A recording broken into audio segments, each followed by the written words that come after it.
button, and today I'm going to show you how to make the lotion from the blog I talked about this week. If you remember back to my blog, I talked a lot about not using commercial lotions because they have so many chemicals in them. I started using my own lotion because I didn't like all of the chemicals in lotion and because the organic ones were really expensive. So I'm going to teach you how to make a lotion. It's really simple and you should have most of the ingredients already in your cabinet. One of the things you're going to need to do is get some sort of oil. I use olive oil because it's something I already have on hand. You could really use any oil that you want, but you want to avoid using canola oil or something like that. So olive oil works really well. I also use coconut oil. Coconut oil is something that I keep on hand as well. It has a lot of therapeutic benefits. It's an anti-inflammatory, it's an antifungal. I use it for everything. So it just makes sense to go ahead and put it in the lotion as well. You can get your olive oil anywhere you like. I do recommend using an organic olive oil because you don't want to have all those added chemicals that are going to be in other brands of olive oil. I get mine at Costco because they have a large one and it's organic.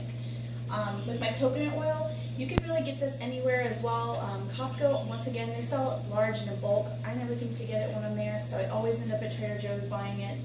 Still a really good price at Trader Joe's. It's like $8 or $9 and it's organic. So wherever you can find it, go for it. You're also going to want to use beeswax. When you get your beeswax, really important, you want to use beeswax that comes from a good source. You want to avoid using beeswax where the plants have been chemically treated because that's going to get into your wax and you don't want that. I'm lucky enough that we have a local place where I can buy my beeswax and I know it's coming from a good place. If you're not lucky enough to have that, go online, just order from someone that has organic beeswax and then you don't have to worry about the chemicals. As you can see, I'm using the pellets. These work really well, they melt really fast. If you bought it in a block, not a big deal. Just go ahead and use like a cheese grater, grate it down. That way when you go to put it in your lotion, it melts relatively quickly. All right, some other ingredients that you're going to want to have. If you want smell to your lotion, essential oils. When you go to get your essential oils, make sure it's a pure essential oil. You want to avoid fragrances or anything that's been added to the essential oil. You don't want to have any extra oils, or if it says chemicals or anything like that, avoid it. Because that's what we're trying to avoid, is adding those bad chemicals to our body.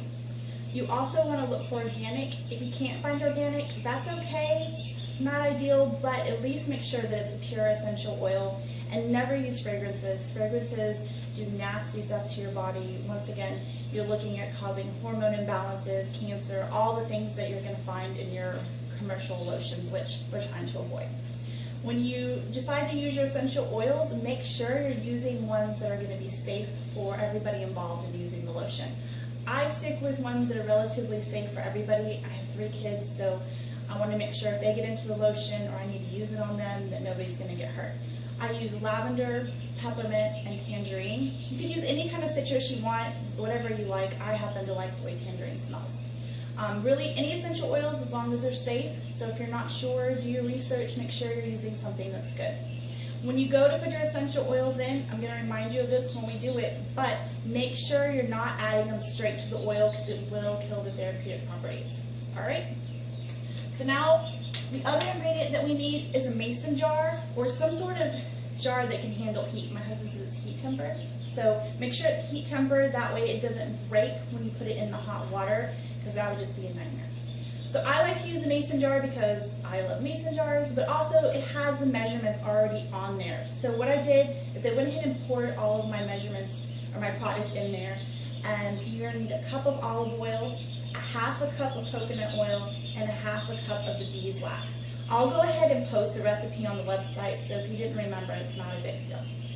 So I've already got my water boiling, so I'm going to go ahead and put it in there. When you put it in, be really careful because it is hot, but you also want to make sure that the water isn't too high because you don't want it like popping up into your lotion because that's what's going to cause contamination.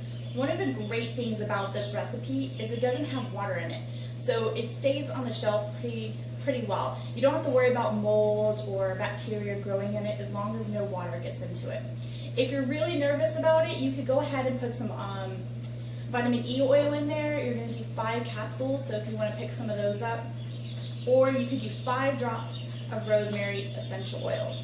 Just keep in mind with the rosemary essential oils, if you don't like the way rosemary smells, or you don't want that added to your lotion, then don't put it in there because it's really strong. So you're going to go ahead, you're going to put your lotion in the water, and you're going to let everything melt down. Depending on the size of your beeswax, this could take anywhere from 2 to 5 minutes. I usually like to have my water already boiling, that way it doesn't take a long time. You don't really have to do anything with it. If you feel like you must, you could stick your fork in there and stir it, but it's pretty hot, so you probably just want to leave it alone. Once your lotion products have all melted down, we're going to turn this off and we're just going to let it sit. Alright, so when we get to that stage, I'm going to go ahead and show you what we're going to do with the essential oils.